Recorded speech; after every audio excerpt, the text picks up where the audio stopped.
Well, greetings and salutations, everybody. Welcome to this installment of For Your Consideration. It is the week of the Oscars. We are so glad that you guys have decided to join us for this very special live edition of For Your Consideration. My name is John Campy. I'm the senior editor of movie news over at amctheaters.com. And today we have a spectacular panel. I know what you're thinking, John. You're on the panel, so it's already spectacular, and this is true. But also joining me tonight, first of all, I'm going to be starting with, he is the senior editor of Collider.com, the man, the myth, the legend. He's Mr. Steve Weintraub. Steve, how you doing? I'm doing very well. How are you doing, sir? I'm doing great, thanks. You're all ready for the Oscars this weekend? Sure, because that's the biggest thing on my calendar of the year. I cannot wait to watch the Oscars. It's for me, it's honestly, I'm not being facetious. For me, it's Christmas, and then it's the Oscars. And then that's just the way it is for me. Also joining us, cross town from Frosty, about 50 miles to my immediate west. He is, you know him on amctheaters.com. He's the associate editor for movie news over there. On Twitter, he's known as El Guapo, Mr. George Rouse. George, how you doing, sir? I'm good, John. How are you? I'm doing exceptional. You're looking dapper today. Am I? In yes. my old Sanctum t-shirt, yeah. You're looking exceptionally dapper. Hey, listen, guys, we've got a few things we're going to talk about here today, not the least of which, of course, is going to be the Oscars, of course. Of course, the Oscars. What else would we be talking about? But we've got just a couple of little things to get to here first. The first thing I want to bring up here, and, you know, I didn't have a chance. It's a little bit unfair to the other guys here because I didn't kind of really mention, I don't know that I mentioned that I wanted to bring this up. But this was an interesting story, since we're talking about Oscars, that came up the other day. And the story is this. Sasha Baron Cohen apparently has been banned, at least that's the way, the language they're using right now, has been banned from attending the Oscar ceremony. Oh, no. Well, why would Sasha Baron Cohen be banned from the Oscar ceremony? Well, the word goes like this, and you guys jump in and correct me if I'm wrong here, but basically what happened was he was, frankly, quite courteous enough and smart enough to check with the folks at the Oscars. He wanted to show up to the Oscars as his character in the upcoming movie, The Dictator. I think I have to interrupt you, dude. I don't think he's actually banned. I think that was a bad story by Deadline, and now they're correcting it. But the Academy's put out a statement that says that he's allowed to. I think he's going to issue a statement as the character tomorrow. I got an email from Paramount. Yeah, I got that just a few minutes ago, actually. Yeah, I don't think he's banned. I think he can come in character. I think the Academy's hoping that he doesn't. That's what's going on. Now what I heard was the fact that he wasn't banned. They're just holding his ticket for now. I think they want to hear. They don't want him to show up in character, and I think they want to hear from him that he won't show up in character. Now, there was a quote that I read on Collider.com that is being attributed, although there's no name attached to it, is being attributed to one of the members of the Academy. And once again, guys, correct me where I'm wrong, but basically, and I'm paraphrasing here, the quote is, the Oscars want to make sure there's no fun, so we don't want him to come in costume, basically. Steve? I agree, John. That's John, I agree. Nothing should be done to ruin and spoil the prestigious reputation of the Academy Awards. So I hope Sasha Baron Cohen is banned and banned for life. Yes. Steve, your thoughts on this whole situation? I mean, real quick, I think that the Academy Awards are prestigious, and I think that I understand where they're coming from, but I also think that they're ridiculous. That if he wants to come as a character, he should be allowed. He is a very, very talented and world-famous comedian who has opened movies with hundreds of millions of dollars, and he's one of the stars of Hugo, which is nominated for Best Picture. If he wants to come to the Oscars in character as his, for a movie that he's trying to promote and drum up some publicity, he should be allowed to. It's the same bullshit in the No Fun League, the NFL, how they're banning people from, or, they give these huge fines for people celebrating with these ridiculous things in the end zone. I think people should be allowed to do whatever they want, and I think the Academy is being completely ridiculous on this one. George, your thoughts? I think, look, if you want to promote your movie, there's plenty of chances and opportunities to do it. There's no reason to do it at the Academy Awards. You can call me, what's that stupid word, fuddy-duddy or whatever it is. Like, call me a spoil sport for the whole thing. I just don't see the reason why he has to show up in character to make it about him. I mean, he can just show up as himself and support Hugo, and he's got plenty of time to promote his movie outside of the Academy Awards. But for those 3 or 4 hours, just show up in your tuxedo and shut up and sit down like everybody else. Yeah, you know what? I love Sasha Baron Cohen.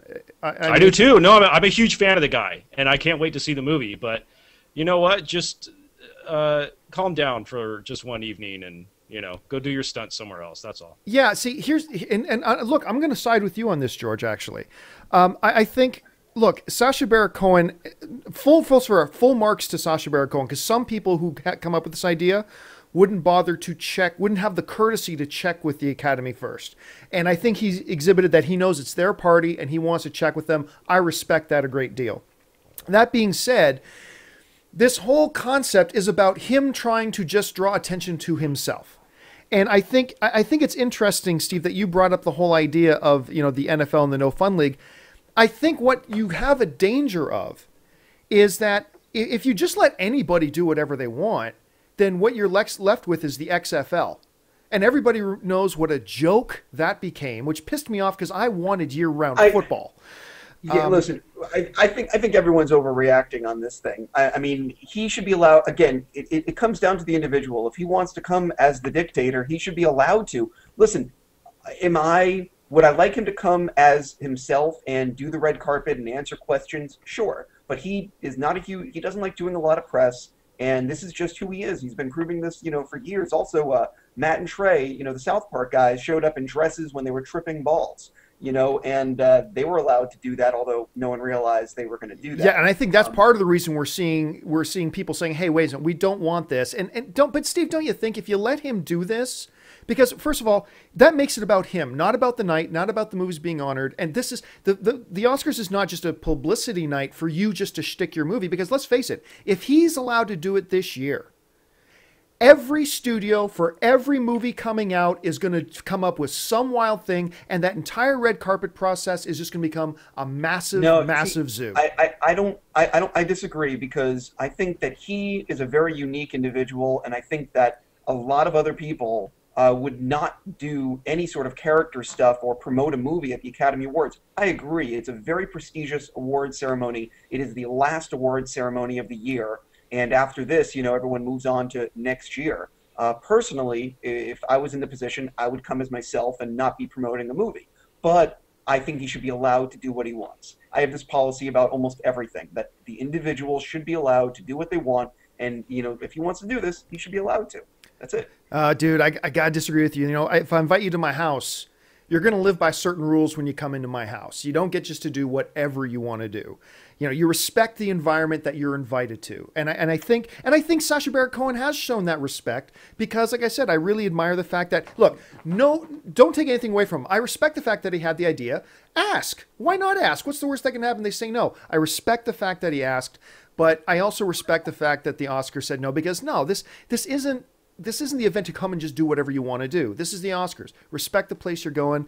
That's just my opinion, but I think most people agree with you, Steve. I think most people come on the side of you on that debate. But listen, let's move on, because I got one more topic I want us to cover before we get into the Oscar stuff. And that other issue is this, and it just came up today, and I just think it's fascinating, so I wanted to bring it up. There is a rumor that started going around today from a very vague report on Variety magazine that Dwayne "The Rock" Johnson has been approached to appear as Hercules in an upcoming film adaptation of that character, to be directed by Rush Hour boy Brett Ratner. Now, the thing that I find interesting about this particular piece of news, if you can call it news, because, like I said, no real sources are quoted in this, and it just says he's in talks. Wait. I have to stop you right there. Sure. The Rock tweeted. He did tweet link today. Yeah, The Rock basically retweeted Jeff Snyder's Variety tweet, which basically means that this is absolutely true. This isn't one of those vague kind of things. So he's not signed yet, but it is factual that he's in talks. It's 100%. It's factual. Well, he's definitely in talks. Well, okay, because he did the same thing for G.I. Joe sequel. So, Well, yeah, that's true too. So, George, let's start with you. Okay, put aside the Brett Ratner part of this for a second, because we should. What's wrong with Brett Ratner? No, I'm just saying, just put that aside for a second, and we'll get to that in a second. Okay. What would you think about the idea? You know, we see the types of films he's doing. You're a huge fan of Fast Five. We've documented that a lot. What do you think about the idea? I mean, look, oddly enough, there are some actually huge shoes to fill when you're talking about Hercules. You got Arnold Schwarzenegger has played Hercules. Lou Ferrigno has played Hercules. Kevin Sorbo has played Hercules. Okay, maybe that name doesn't quite fit. But what would you think about The Rock playing Hercules? But who's the one guy that played him in the 60s or something? I forgot his name. Steve. So he had the beard. I wish I could remember his name. It wasn't Reed, he was the best Hercules. Yeah, he's an old bodybuilder guy. I wish I could remember his name, but I can't. Let's see. The Rock as Hercules. I think it's okay casting choice. For some reason, I don't know. I don't see The Rock as Hercules. Like I would still rather see him as Black Adam in a Shazam movie before I saw him in Hercules, but we know that's not going to happen. So The Rock is Hercules. I mean, he could pull it off, sure. He's got the size for it. A new Hercules movie, I'm not going to be against it because I'm all for anything manly man action movies. So, we'll see. It's one of those toss-ups for me. I don't care either way. Steve, your thoughts?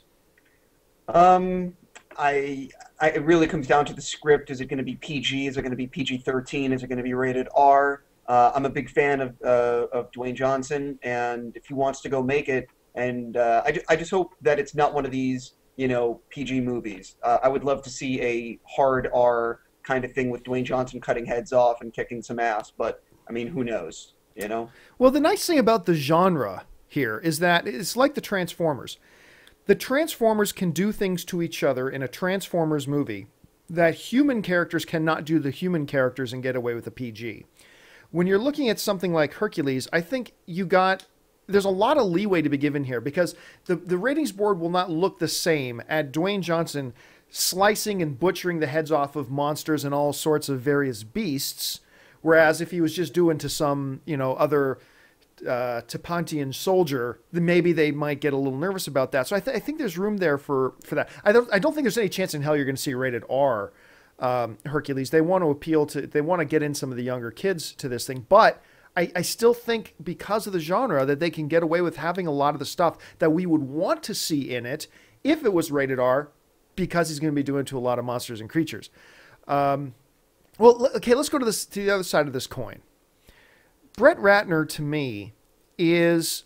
look, I don't think nearly as negatively about Brett Ratner as a lot of people do. I mean, before Shamhammer, M. Night Shyamalan really went off the deep end, I think it might be fair to say that in major Hollywood, probably the most maligned director might have been Brett Ratner for a little bit. Talking about major Hollywood films. I have actually never thought that badly of him. Yes, I hated a couple of his movies. Yes, I was a little bit disappointed by the third X-Men. I didn't think it was as wretched as some people, but it was clearly poor. But this is the same guy who did, Family Man with Nicolas Cage, which I think is a really underrated film. I thought Tower Heist was a surprisingly enjoyable little comedy last year.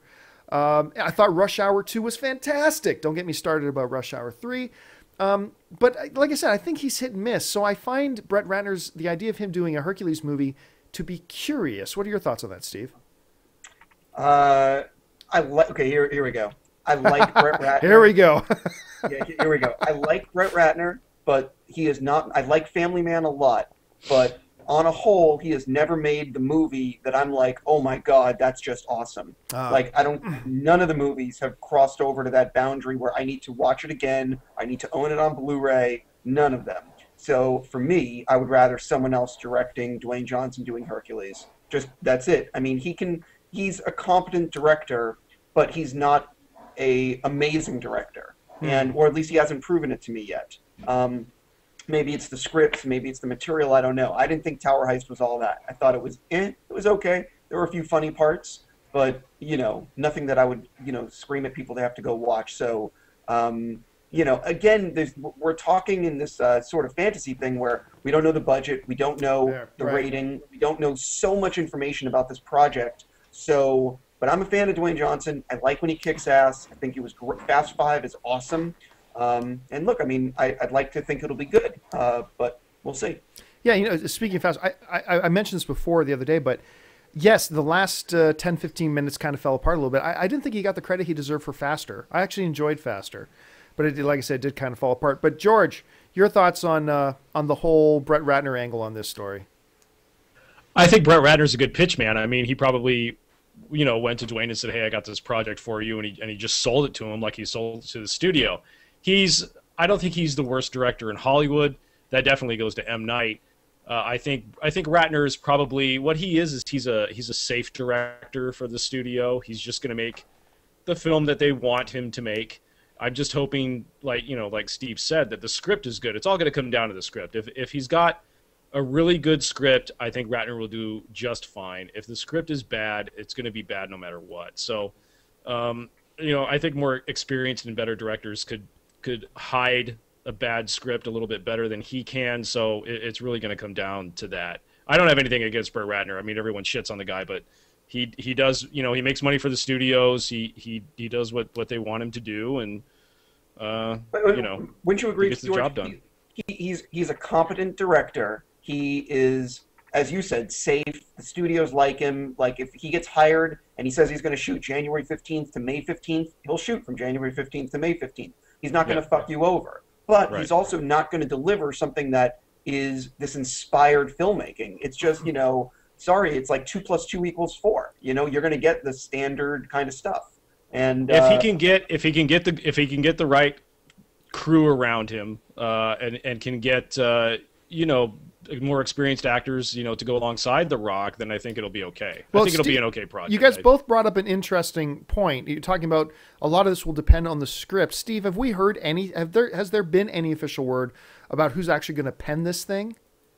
Something, dude, this story just broke a few hours ago, Yeah. and I want to say it's based on a comic book, but I might be wrong. I mean, to be honest with you, I think we should move on to the March movies, which actually are going to be in people's lives in the next 2 to 3 weeks, and talk actually about the Oscars. Okay, well, actually, you know what? Let's do the March movies first. Then let's move on to this. There are 3 films in particular we're going to touch on here, and I don't know how in depth we can go in talking about them, but we're certainly going to give you our impressions. The first one that I think we're going to bring up here for films coming out in March is one that. I don't know that there is a worse looking film in the past year that I've just seen and thought this. Well, aside from maybe that the Snow White movie, not the Huntsman one, but Mirror Mirror. Mirror, Mirror. That might look worse than 21 Jump Street looks, because I've been saying for a year, okay, this is, first of all, this is a bad idea. You don't want to turn this thing into a movie. I have never been impressed with Channing Tatum at all. I've been very negative on him as a quote-unquote actor. And I think Jonah Hill, I like him. I like Jonah Hill. But I've often wondered if he'd be one of those types of guys like a Seth Rogen to me, where I love Seth Rogen, but I think he's at his peak when he's in supporting roles. I've never really bought into him when he's been, leading a film or carrying a film on his shoulders. But I love him. I think he's great. It's just that I like him. And I've often wondered if Jonah Hill might be the same type of guy. I think all three of us were sitting together. We went to a 21 Jump Street screening about, it's got to be almost a month ago now? Yep. A little while ago. I'm going to tell you right up. I freaking love 21 Jump Street. I was waiting this whole time. I'm like, when is he going to get to the punchline? I loved this movie. It is terrible in many, many traditional classic filmmaking ways. Yes. But it's a comedy, and it makes you laugh. It is not terrible in any possible way. Come on. Dude, let's not oversell. It's a great, funny movie. It's going to be one of the best comedies of the year. But let's not oversell the acting. Let's not oversell the script. Let's not oversell any. There's a lot of stuff wrong with this, but it is an infinitely funny movie. Well, that's the thing. Ultimately, a comedy plays by a different, not all the time, but it sometimes plays by a different set of rules. Agreed. And all that matters is that when I went into the theater, when I walked out of the theater after whatever it was, 2 hours, I laughed from like beginning to end. I thought Channing and Jonah had amazing chemistry. Ice Cube was probably the best he's ever been since like Friday. The movie is hysterically funny, filthy, great, and I would give it a solid A. It is so much better than people think it's going to be, and we haven't even touched on so many things that I don't want to spoil for people. George, you were in the same screening with us. Your thoughts on the 21 Jump Street? Absolute total piece of crap. I mean, just no. It's seriously, I couldn't stop laughing just from the opening scene all the way to the end. It's got to be the funniest movie of 2011. I don't know how another comedy is gonna beat it. I'm hoping Three Stooges will, but that's a long shot. Oh dear God! But yeah, it's seriously, it's one of the funniest movies. I don't care if it's how are you wording it, John? As far as like the technicalities of it, or oh, I mean, yeah, sure. There are a lot of filmmaking merit things that it does wrong, but. Okay, but like Steve said, who cares? All I want to say to that is, who gives a shit? Yeah, I don't care. Agreed. I don't care if I see the mic in half the scenes right above the actors' heads. As long as I'm having a good time at the movies, which is the point of all of this anyway, is to have a good time while you're seeing a film, and that's what 21 Jump Street is. It's a really good time. You won't stop laughing throughout the whole thing. The trailers actually sell it short, but extremely, I think it's extremely short, but they can't put in all of the good stuff. So, it really is a funny movie. It's hilarious. I think everyone's going to have a good time with it, and I think word of mouth is going to really keep it going strong for the second weekend. Steve brought up a really good point. He said, comedies can be judged by a different set of rules sometimes. I say the same thing about comedies and horror films. Look, if you have a horror film, and I've said this for years, you have a horror film and you do almost everything wrong in it. If you freak people out and scare them and give them that experience, everything else can get forgiven. Everything else can get forgiven. If you got a comedy, you can do almost everything wrong. If you make the audience laugh their ass off, everything else doesn't matter. And everything else can be forgiven. And 21 Jump Street, to me, is one of those films. I went in, and like both of you were saying, I laughed from start to finish. I was shocked by how good Channing Tatum seems to have found his comedic timing in comedy. I thought Jonah Hill was really, really sharp. I think, Steve, you nailed it. The chemistry between these two guys was fabulous. I mean, I cannot imagine 3 more comedies coming out this year that will be funnier than 21 Jump Street. If they do, then this is going to be a hell of a year for comedy. But just for me, I'm just absolutely floored. But let's ask this question, and the same can be asked of John Carter in a minute. But we'll start with this one, Steve. Considering how bad some people seem to think this looks, I was one of them. Are people going to go see this? Are people going to give it a chance? Do you think word of mouth can get out fast enough to make this film a success? We're talking about John Carter. No, 21 Jump Street. As I said, the same question can be asked of John Carter, but let's stick with 21 Jump Street for now. 21 Jump Street is going to be a huge hit because they've started early screening it, and I believe that the buzz on it, because first of all, everyone who was at that screening, who saw the early screening, and everyone that has seen it since is loving it. Yeah. So there's not any sort of like bad buzz. You're talking about everyone on every website are going to be just singing the praises of this film. And after Friday, when people, like the big thing now, and as you guys know, is that on Friday night, a movie is dead if on Twitter and Facebook people are killing it. And on Friday night for Jump Street, people are going to get home from the theater and be updating their phones and saying, oh my God, you have to go see this. And it's going to have that kind of buzz because it's just so funny. So Saturday and Sunday box office is going to be high. The thing is, March is a very, very busy month for movies. There's a lot of huge films coming out, from Wrath of the Titans to everything. But ultimately, if you have a very funny movie and you are making people laugh, people will go because people just love comedies. And I think it's going to be a huge hit for Sony. It's also got perfect timing because it's already going to be playing to the guys because they're going to want to see it. It's going to be playing to people that grew up in the 80s with the show. They're going to want to see it. It's also marketing well, or at least it should be, to women who just saw Channing in The Vow. So they've already got Channing Tatum on the brain. They're going to want to see him again in another new movie, and that plays to the film's advantage. So I think you're going to get you've got the male and female demographic that are both going to want to go see this movie. So I think it's going to have a really strong opening. I wonder how strong of an opening it will have. I just think the film does look like a bad idea. I mean, yeah, but you know something? I think it's important to realize that Jump Street opens up basically by itself on the 16th. That's a good point. That's a good point. And the thing is that like the weekend before, you have John Carter's Silent House and 1,000 Words. 1,000 Words. Oh, sorry guys. We just had a technical problem there where I seem to have lost my two co-hosts. So give me a second here as I'm going to try to bring them back here. Steve was bringing up a really a good point there about the fact that it seems to be opening by itself. It seems to be opening alone. And with that being the case, I mean, quite often it's all about what is a film opening against? You know, what is the competition? What does this film have to stand against? And if it's going to be against heavy, stiff competition, then there's a problem. But if it's standing on its own, kind of like Steve was mentioning, then it could be fine. Have I got you guys back? I can sort of hear you. There's a problem with can you talk for a second? Yeah. Okay, so we got Steve back. Sorry about that. George. What, am I gone? Oh, no, George is back too. Okay, so we got the whole gang's back.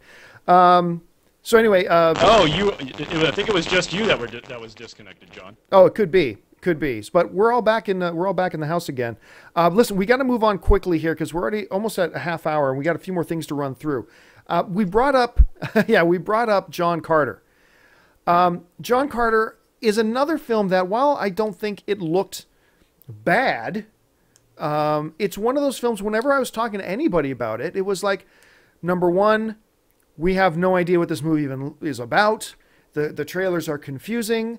Most people have not read Princess of Mars, the book of which John Carter is based off of, a book that turns 100 years old next month. And it left a lot of people confused. And the tracking, that's been the magic word going around about John Carter. The tracking for it has been horrible. Absolutely horrible. It's getting better, though. Well, part of the reason is... Wait. I got to jump in real quick because this is very important, and a lot of people haven't been talking about it. There's so many people, especially all these fuckers that write box office stories in America, that do not understand or ever factor in the importance of international box office. And it is imperative that people writing box office articles or people that care about box office educate themselves. And the fact that 60 to 70% of box office now comes from international territories. Now, when you have a company like Walt Disney that owns all the territories and they distribute worldwide, say the movie makes $100 million in America, but then it makes $900 million worldwide, you're talking about $1 billion movie that might have bombed in America, but who fucking cares? It's made $1 billion. If you look at the last pirate movie, it did okay in America, but it made $1 billion around the world. Alice in Wonderland, $1 billion around the world. So the fact is that even if it's tracking bad in America, which it is, it all comes down to our international audiences going to come out for the movie, where it does come out day and date in a lot of territories, which means that the whole world is getting John Carter around the same time. And if the world tunes in, it doesn't matter how it does in America. It's just the people's perception on the film. Yeah, but I completely agree with what you're saying. However, I mean, you got to keep in mind, too, that, okay, Pirates did not bomb. The Pirates of the Caribbean film did not bomb in North America. It made hundreds and hundreds of millions of dollars. I think it made like $300 million in America. Which I mean, that's a huge number. That's a huge number. Wait, I'm not denying that number. Right. And I'm not saying that like Pirates made 1 point something billion and it obviously helped that it did well in America. But the truth is, listen, let's just get into the film for a second. Like, I thought John Carter was great. And I think that studios do not make mega budget sci-fi movies like this ever. This is just another level of filmmaking in terms of size and scope. And I really want the film to do well. I really do. But ultimately, I haven't been that happy with the Disney marketing on the film. I think no matter what anyone says, it's a tough film to market a little bit. You know, you're dealing with like Like, people look at it and they think, haven't I seen this in Star Wars? Haven't I seen this in Avatar? Haven't I seen this in this? But people are like, even the Rancor scene in Return of the Jedi is like a little bit involved in John Carter, and people need to realize It's all been borrowed from Princess of Mars. I mean, those all of it's yeah. been borrowed. Yeah. Well, yeah, I'm glad you brought it up about just you thought of it. I was so pleasantly surprised by this film. I was so pleasantly surprised. This is, I feel safe in saying this, this is the first truly great sci-fi adventure film of the decade. And it is the first truly sci-fi film I've seen in forever.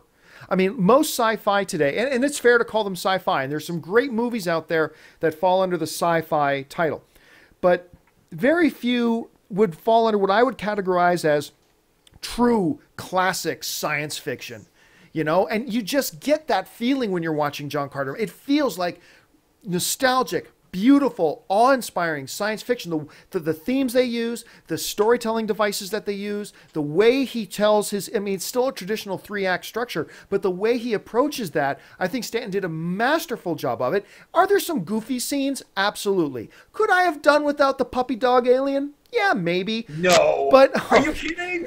Wait. That dog was a little Jar Jar Binks for me. The dog was a little Jar Jar. I'm 100% right. I'm 100% wrong right on that. No, 100%. That dog was amazing. It was and cute. Kids are going to love that thing. yes, but they said the same thing about Jar Jar Binks, and I think No. the dog. Okay, the No, difference wait. here is before you get angry at me for let me qualify that. I also said coming out of it, the genius of Stanton was he had this thing, like George Lucas had Jar Jar Binks, that he knew would be a strict appealer to the kids and everything was just really cute. But the genius of Stanton was, instead of giving that animal or Jar Jar Binks 150 lines of dialogue in the film, he actually limited its screen time. He used it to achieve the goal he wanted to, appeal to some of the kids, be kind of cute, but it really wasn't on screen that much. I said George Lucas, he had that character, he would have, I mean, it would have been on screen every second of the movie had it been George Lucas. Stanton was wise enough to understand how to use it. You need to let me jump in. I freaking hate Jar Jar with all of my heart. I mean, I cannot put into words how much I hate the character, and I have nothing but love for the little. I wish I knew the name of the creature, the little dog creature in John Carter. Yeah, I can't remember it. I wish I could. Not important the name. What is important though is that hate Jar Jar is like out of a 10. I hate Jar Jar. It's a 10, and the like basically it's you're in my opinion 100% wrong on comparing the dog creature in John Carter to Jar Jar. I think that you completely are wrong on this.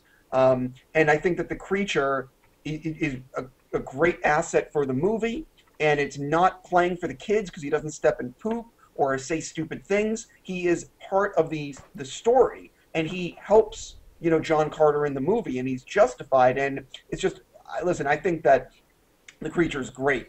But the most important thing is, no matter what you think of the trailers, and no matter what you're feeling about John Carter right now, it is a massive, massive, beautifully done film that I'm so happy got made, and I truly cannot wait to see it again.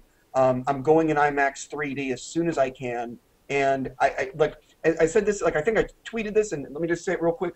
Like, for 2 hours, I felt like I was transported to another time and place. Yeah. I wasn't thinking about what's, like, my life. I wasn't thinking about the movie theater. I didn't hear the people eating popcorn around me. I was literally in the movie, just watching everything unfold. And to me, that is the definition of a great film, something that transports me. I just loved the film. Loved. Yeah, I thoroughly enjoyed it, too. I know George hasn't had a chance to see it yet, so that's why we're kind of leaving him out of this. But let's move on to a third film here that's coming out. It's actually a film that I myself have not seen, but I know George has. I know Steve has. Project X, which appropriately enough was written by the same dude who wrote 21 Jump Street, which is interesting. A party, obviously high school party movie. Looks like it's, you know, a descendant of Animal House in many ways as a film. I've not had a chance to see this. George, you have. What are your thoughts on Project X? George? What? Oh, sorry. He tuned out there for a bit. Oh, sorry, I took a little. Are you guys still talking about John Carter? Project X. Oh, Project X. Yeah, that movie's a lot of fun. That's I was talking to Steve at the junket the other day, and I was telling him, you know what, this doesn't have to be a good movie, it doesn't have to be a bad movie, but it's a fun movie, and it's crazy, it's insane, and it just the party just gets bigger and bigger and crazier shit just keeps happening in it. I think it's a lot of fun. I don't know what kind of business it's going to do at the box office, to tell you the truth. I mean, I think Todd Phillips is going to get good business no matter what because of his association with the Hangover films, but it's all unknowns that are in the movie. But man, I tell you what, it's just a blast to watch. And when it was over, I just wanted to go out and start drinking. So it does. If that's what it's intended to do, is to just make you feel like you want to just go out and party, then it succeeds. Steve?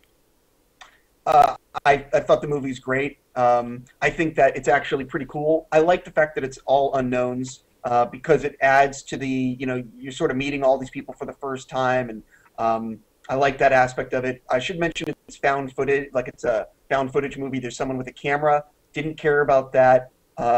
Ultimately, I laughed my ass off, as George said. And you're watching this huge party unfold, and you're just thinking, man, I want to be at this party. And Steve, you don't think? I'm sorry, I don't mean to interrupt you, but you don't think that that first person perspective with the camera following them and stuff, you don't think that helps the film? No, I'm saying that I like the found footage aspect in this movie.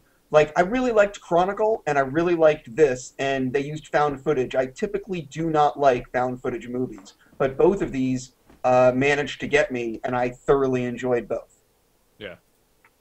Ultimately, though, it's filthy, and it is absolutely rated R, and it is, I was saying this, I think, to George, like, I grew up with Breakfast Club and Ferris Bueller and all these 80s movies, and, Project X is like, I mean, not only is it sticking its middle fingers up at all those other movies, it's just, it's, I can't say what it's doing, but let's just say it's, fucking them in certain places, if you will. It's filthy, and there's no way you go into that and don't leave thinking you just saw something with just a blast. It is the anal sex of comedy. There you go. Is it that raunchy? Is the film that raunchy? It's just a lot of fun, dude. I mean, I don't know. Look, I've seen raunchier films, of course, but it gets pretty I mean, there's only so much you can do with teenagers, but it does get pretty crazy. So, yeah, you'll just have to see for yourself. It's absolutely, like, here's the thing. Ultimately, a great movie to me is one that when you get out of it, you want to pick up the phone and call a friend, or you want to get on Twitter and say, oh my God, you have to go see this. And 21 Jump Street, John Carter, Project X, The Raid, 4 movies that come out in March are all absolutely worth going to see. Totally worth your money. If you went on a Friday night and paid full price, you would think totally worth it. And that to me is just awesome when you have 4 great films coming out in the same month. All right. Well, you get the stamp of approval then from all of us. I mean, it's rare that we can talk about a whole, like a big swash of movies, and all of us across the board have nothing but good things to say. But March is looking really good. March is looking exceptionally good. Listen, we've got to get on to the Oscars here. We won't have a chance here to talk about all of it. We'll go down each category. We'll talk a little bit about what should wins and what will wins. And obviously, I think the one let's just start with the big one. Let's start with the big kahuna. We're going to start with the Best Picture category. 9 nominees this year because they changed the structure of how a film becomes eligible to be nominated. And it was minimum 10 nominees, maximum 10 nominees, minimum 5. They ended up with 9. 2 of those films really don't belong on this list at all, but whatever, they're there. We've got The Artist. We've got The Descendants. We got Extremely Loud and Incredibly Close, and in no way in hell should be on this list. We've got The Help. We've got Hugo. We've got Midnight in Paris. We've got Moneyball. We've got The Tree of Life. And we've got Warhorse. Steve, let us start with you. I think we're going to be unified in all of our picks about what will win, but let's hear from you. What will win? What should win? I have an easy answer and as far as Best Picture. What should win is Drive. What will win is Drive. You're insane. You're absolutely insane. That's on the list, right? You're absolutely insane. Drive is not nominated. No way in hell should it be nominated. But Drive is amazing. it's a great film. I had fun with it. It's a great film. I had fun with it. I did. But it's one note from start to finish, and that's exactly what they wanted to do. You think that's the dog what they made and it? John Carter? You think the dog and John Carter is Jar Jar? I'm done with you. No. I didn't say it was Jar Jar. I said they're put there for the same purposes that Jar Jar was put in, except Stanton used him a lot better than George Lucas did. That's what I said. But anyway, George, what were you going to say? Hold a second. Let's bring this up. It's my opinion. Drives, look. What you're thinking right now. Look, I came out.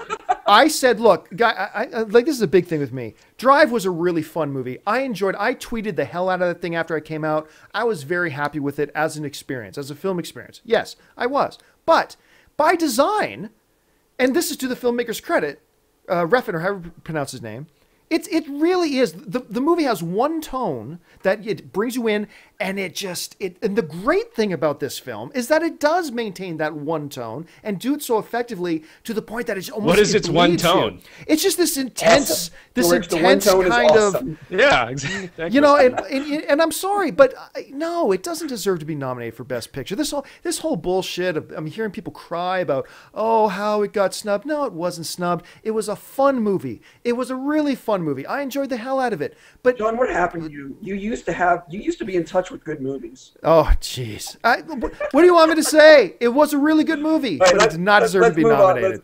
Let's move on. Okay. The what will wins, the what should wins. I really think right now I've come around to thinking that Hugo is the best film of the year. I saw it again in 3D. It's just a magical movie.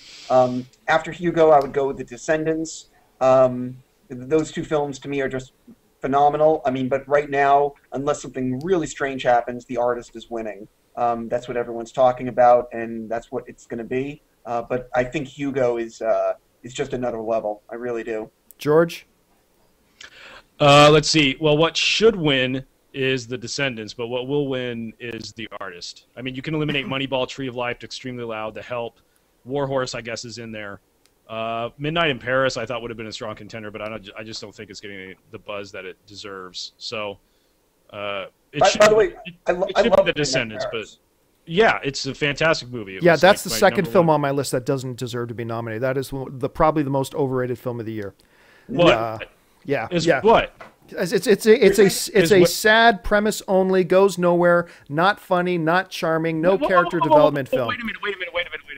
You're saying that Midnight in Paris shouldn't even be on the list? Yeah, absolutely, should not be there. That was one of the most. Yeah, I'm done. It was a boring, boring film. Boring, no charm, no laughs. Okay, you're 100% wrong. No, exactly, George. You got it. Well, like I said, the last time we did a podcast together, you guys mentioned, and I was kind of surprised, but I hadn't seen Maybe it's a Canadian thing, Steve. Oh, good call. I hadn't seen Midnight in Paris yet. Well, the last time we talked, and you guys both mentioned it. I'm like, well, holy crap! Then I really respect George's opinion moves. I really respect Steve's. I got to make sure I watch this thing. So my wife and I cuddled in one night, popped it on the old pay-per-view, and I just kept waiting for it to start. I mean, the opening credits came. There's the premise. The grass is always greener. That's the premise. Right. And it doesn't do anything else. I think that the first thing is that you're watching it at home. And George, did you see it in the theater? George, are you there? Oh, we lost. George has gone mute. George. George has gone mute. But anyway, well, George. Yeah, it's there just cutting out for some reason. Oh, there we go. Yeah, he's back. George, did you see Midnight in Paris in the theater? I'm here. You know what? I think George is delayed. Did you see it in the movie theater? I think George is delayed. I think he's hearing something we said about 15 seconds ago. He'll catch up in a second. But anyway, basically, I saw Midnight in Paris in the theater. I thought it was fantastic. Dude, I can hear the audio just fine. Okay, well, I think Midnight in Paris was one of the best of the year. I think you're wrong, John. Let's move on because there's a lot of categories. Yeah. But I really love Artist Descendants and Hugo. And I bet The Artist is going to win. What about you? Okay, well, To me, I mean, look, there is a little bit of a groundswell for The Help with all the hardware it was picking up at the awards, but I agree with you. I think it's pretty much a foregone conclusion that the artist is going to win, which I think is a shame because I think it's a geniusly creative film. You know, it takes guts and balls to do like a black and white silent film. I think that takes a lot of guts and is very creative, but I think it's getting a lot of credit simply based on the fact that, hey, it's creative and it's different and it's new. But I think beyond that, it doesn't deserve to win Best Picture of the Year. But I have no problem with it being on the list. I am also in agreement with you about Hugo being an absolutely beautiful film. I would put Hugo in my number 2 spot. I would put The Descendants in my number 3 spot. And you know, we've had this conversation. I think far and away, The Help is the best film of the year. Hugo, I think The Help, Hugo, Descendants are the best films of the year. The funny thing is, I don't know what part George is laughing at this point. Anyway, I think The Help is the. Oh, okay, well, he's caught up with us. Oh, we lost him again. He's got issues going on with his internet connection. Let's move on to the next Best topic. movie of the year. Oh my God. You gotta stop eating them critically. You know, it's funny. It's the thing that amazes me, and people ask me this often. How does somebody who is clearly smarter than everybody else tolerate the people that I got to work with? It's crazy. Okay, let's move on to the next. Let's move on to the next category here. Actor in a leading role. This is, to me, this is the most interesting one to watch. Just because of the lineup. Look, a lot of people are putting their money on not Damien Bashir, but on Jean Dujardin. They're putting a lot of him for the artist. I really, truly think George Clooney does have a legit shot at winning this. I don't know that I'd go so far as to put my money on Clooney for this one, but I think it's going to be a damn lot closer than a lot of people are thinking. If I had to put money on it, I would say Dujardin, but I am not going to be shocked if it's George Clooney. Steve, am I completely out of left field? Do you think there's another one of those that could jump up, or do you see it the same way I do? I think this particular category is not as clear-cut as the Best Picture. I personally think that George Clooney's performance in The Descendants deserves the Best Actor. I think his performance is amazing, and I think the film is just so good, and he carries so much of it in his narration and his performance. But I think that it's either going to be... I think there's 3 people that Dujardin, Clooney, or Damien Bashir for A Better Life.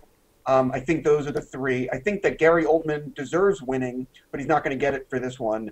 And Brad Pitt is not going to get it for Moneyball. So when you say he deserves winning, are you saying that you actually think that Gary Oldman's performance in Tinker Tailor Soldier Spy was the best performance of the year? I think no. What I'm saying is Gary Oldman deserves an Oscar. This is the first time. Okay. Just in general.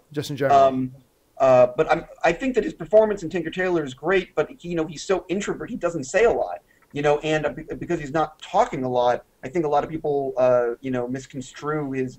Listen, I think Tinker Tailor is a great film, and the more you see it, the more you dig it. But I don't think he's going to win. George, your thought about this whole category? Well, I mean, Steve's right. I mean, Gary Oldman does deserve an Oscar, but he's not going to get it for this. So, fingers crossed, Gary, for Dark Knight Rises. You'll get it next year. Cheer up, buddy. So, I think it's going to go to George Clooney for The Descendants. I think he's the one that's going to go ahead and take it. So you're saying he's going to win it? Okay, I like it. Yep. I like it. Now, go for a lock right there. Now, are you also saying that he should win it, or are you just going to stick with? You think he should, and you think he will? I do think he should win it. I do think he should win it. I think he will win it. All right. Well, I think all 3 of us are in the same mind here. I think all 3 of us believe that George Clooney, remarkable performance in The Descendants. I think he does deserve it. But George is the one who's willing to step out on a limb and say he actually will win it. I hope you're right. Let's move on to the next category here. Best Actress in a Leading Role. We've got Glenn Close. I mean, this is another runaway, but Glenn Close in Albert Nobbs, Viola Davis in The Help, Rooney Mara in The Girl with the Dragon Tattoo, Meryl Streep in The Iron Lady, Michelle Williams in My Week with Marilyn. I'll start this one off again. Oddly enough, even though I'm saying that The Help is easily the best film of the year, I don't think Viola Davis should win this award. I really, really believe Rooney Mara should win this award. And people look at me funny when I say, what, over Meryl Streep, over Viola Davis? Yeah, I really do. I thought her character was one of the most challenging characters to pull off. She had a huge level of expectation to live up to, coming in off the Swedish version of Girl with the Dragon Tattoo. I thought she owned it. I thought she did better than I thought this one was better than the original. I thought she did better than Sherlock Holmes girl. Thank you. Naomi? Yep. Naomi Rapace. I think she did better than she did. I think she deserves it, but I think the award will go to Viola Davis. I have no complaints about that, but I'm saying it's going to go to Viola. It should go to Rooney. Steve, where do you see this category falling? I think that Viola is going to probably win. I think that this is a very, very close, unlike the Best Actor thing where there seems to be a consensus or everyone seems to agree on certain things. I do think that Rooney's performance is just phenomenal. I think Michelle Williams did great as Marilyn. Yeah. And I think that, look, I think this one, all 5 performances are fantastic. And I could see... not a weak link in this chain. Not a weak link. Absolutely. And I think all 5 in a different year might win. Great point. If there's some weaker links. But ultimately, I have no idea. I think Viola seems to have that buzz right now. And because The Help isn't going to win Best Picture, and it's, I think Viola wins. But if Rooney won, or Meryl, or Michelle, I would not be... Although Michelle is really good, but she's not as in the movie as, say, like Rooney, or, she's a small, she's in it. But anyway, the point is that it's all 5 are great. Okay, George, your thoughts. Who will win and who should win? Who will win and who should win? Yeah. Well, I don't know, man. I think they're just going to give it to Viola Davis. Honestly, I think all 5 should win an Oscar for. I think all 5 were great, but it's going to go to Viola Davis for The Help. So. Would you give it to her, or would you give it to That's my somebody number else? 2 locked pick. Who would you give it to? Davis. Who would you give it to? Who would I give it to? Yeah, who should win? Who should win? I don't know, man. Viola Davis. I don't know. Okay, let's move on to the next 2 categories Give me a hat, here. and I'll just. Let's go on to the next 2 categories here. We'll start with actor in a supporting role. We've got, and nice. It's nice to see that this year the people nominated for supporting role actually had supporting roles, as opposed to, say, last year. But I digress. We've got the great Kenneth Branagh in My Week with Marilyn. We've got Jonah Hill in Moneyball. We've got Nick Nolte in Warrior. Christopher Plummer, my fellow Canadian, in Beginners. Max von Sydow in Extremely Loud and Incredibly Close. Let's start with George this time. Of those actors, who will win and who should win? Who should win is Albert Brooks from Drive. He wasn't nominated. Who's going to win? I think that this is going to be... Everyone's talking about Christopher Plummer. I actually think that this is going to go to Nick Nolte. Wow. I think they're going to give him the Oscar for Warrior. So you think So you think he's going to win? I mean, well, wow. He's no Jonah Hill, John, but let me tell you. But you think they're going to go with Nolte over Christopher Plummer? Yes, I do. Okay. I think they're going to give it to Gutsy, Steve. Long shot. It's a long shot, but the Academy, there's surprises every year. So true. I think Nick Nolte is going to be one of them. Steve. I agree with George. I think Albert Brooks should have been nominated for Drive. Even if he didn't win, I think that his performance was fantastic. I think that Nick Nolte could win for Warrior, but ultimately I think Christopher Plummer is winning for Beginners. His performance is fantastic. That movie is fantastic. And I think that he wins, Christopher Plummer. I'm also going to agree with George on the fact that, while I don't think Albert Brooks should have won this award, I was surprised and a little dismayed not to see him at least nominated. I thought he was brilliant in that. I'm going to say, yeah, I think this is a lock. I think Christopher Plummer wins this, but I think Nick Nolte should win it. There's so many things about Warrior that I liked, and it really is a film that sadly does not get the attention it deserves, I think. But Nick Nolte's performance in it was eye-opening. I didn't know he was still capable of this type of shit. So I was really impressed with it. Okay, so I'm saying so Steve and I are saying Christopher Plummer will win. I'm saying Nick Nolte should. Steve, I forgot. Who did you say should? I think that Christopher Plummer is going to win. Okay. I mean, it's not even a question of should or... but listen, I love Warrior. We've had this conversation. Yeah. I think that the film is fantastic and one of the best of last year. And I do think people are going to seek it out or find it after Dark Knight Rises, and people know who Tom Hardy is. Yeah. And they'll find Warrior, and they're going to see how good it is. All right. It's a great film. Let's move on to actress in a supporting role. Also, one of the ones I think this is probably going to be a runaway train, but I've never known how to pronounce Berenice Bejo for The Artist, Jessica Chastain for The Help, Melissa McCarthy for Bridesmaids, so happy to see her nominated, Janet McTeer for Albert Nobbs, and Octavia Spencer for The Help. Again, I'll kick this one off.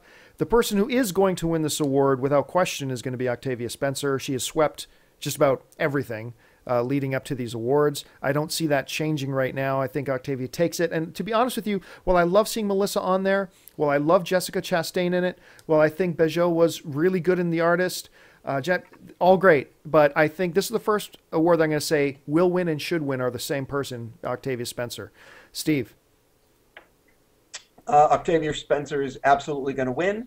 The only other person on that list who I think could or possibly, I think Melissa in Bridesmaids is another level. I think her performance is phenomenal. So good. But I mean, she's my next bet. If Octavia wasn't in The Help this year, Melissa would be winning 100%. But Octavia's performance in The Help is fantastic, and she's going to win. But if Melissa won for Bridesmaids, it would not shock me, but it would surprise me. I would be shocked. Color me shocked if she wins. I mean, I'd be happy, but I'll be absolutely shocked if she wins. George, who should win Best Supporting Actress and who will win Best Supporting Actress?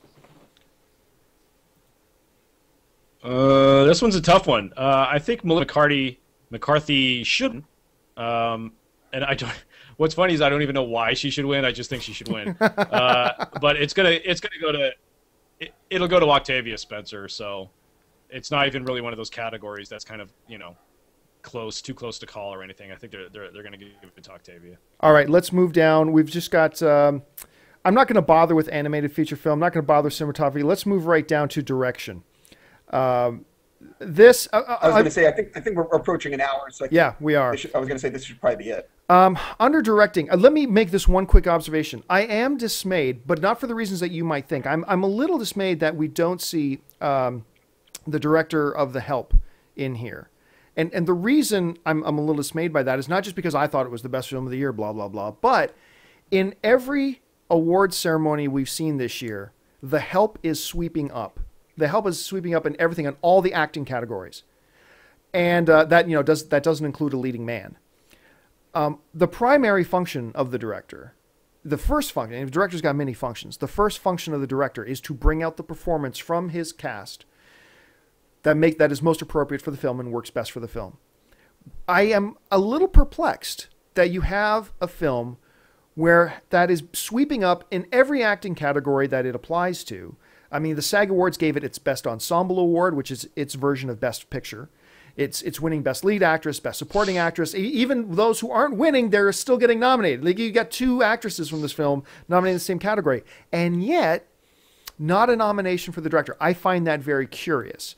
I'm not saying I would have given him the win, but I found that curious. But the nominees are, I'm not even pretending to know how to pronounce Michael's last name, Hazanavicius, Michael Hazanavicius for The Artist, Alexander Payne for The Descendants, Martin Scorsese for Hugo, Woody Allen for Midnight in Paris, and Terrence Malick for The Tree of Life. Once again, I will start. I think the person who will win this will be Michael Hazanavicius. I think the person who should win this... Michelle. Is it Michelle? Thank you. I think it's Michelle, yeah. Okay, well, yeah, that makes sense. That makes sense. I think the person who should win this, honestly, I don't even think is close. I think Martin Scorsese should win this award by a mile. It's what he did in Hugo was inspiring.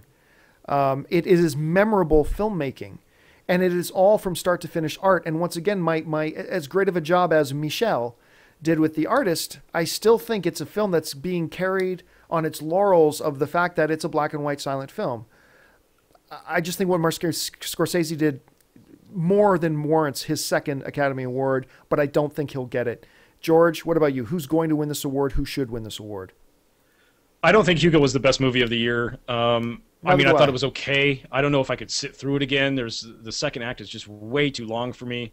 That being said, this is for Best Director, and I think as far as directing goes, Scorsese should win the Oscar for this because I think he did a fantastic job. I think this is going to be a toss-up between Scorsese and Payne. And Payne. As far as the directors, yeah. I think it's going to be a toss-up between those two. Steve, but I think it should go to Scorsese just for. I mean, since we're talking, directing achievement, then Scorsese should get it. Steve. I think that all 5 directors in this one are all did a phenomenal job. I think they all brought something to the table, and I don't think there's a weak link of the 5. I think that it is a toss-up for me. I think that Scorsese. I'd vote for, if I had a choice right there of those 5, I would vote for Scorsese. But if Alexander Payne were to win, or I think the artist is going to probably win. But what would be nice would be if they're going to throw the artist Best Picture, throwing Best Director to Scorsese for Hugo would be a nice, so they don't both, you know what I mean? But who knows? I mean, look, as we all know, awards are it's art is subjective. You can't. There's no definite answer here. But I think that Hugo, if you see it again and you watch it in 3D, it's also a great 3D movie. And it was Scorsese's first time doing 3D, and I think it's a magical film. So I would give it to Scorsese, but I'm not voting. So there you have it, folks. Those are our Oscar picks, our Oscar predictions, and we have hit 1 hour. We've gone a little bit longer than we wanted to on this, but hey, March movies, and you got the Oscars. You give it all the time that it needs. Thank you guys so much for joining us here on this installment of For Your Consideration. As always, I want to thank George El Guapo Rausch. George, thanks a lot. Thank you, John. I want to thank the editor-in-chief of Collider.com, Mr. Steve Frosty Weintraub. Thanks a lot, Steve. Thank you, sir. And thank you guys for joining us on this installment of the show. We will make sure to give you more advance notice the next time we do it live. But we're still working out the kinks a little bit here. I'm really glad we were able to do this. So again, guys, thank you so much for joining us. Enjoy the Oscars and make sure you tell people what you thought should have won. Anyway, until next time, my name's John Campia, and until then, bye-bye.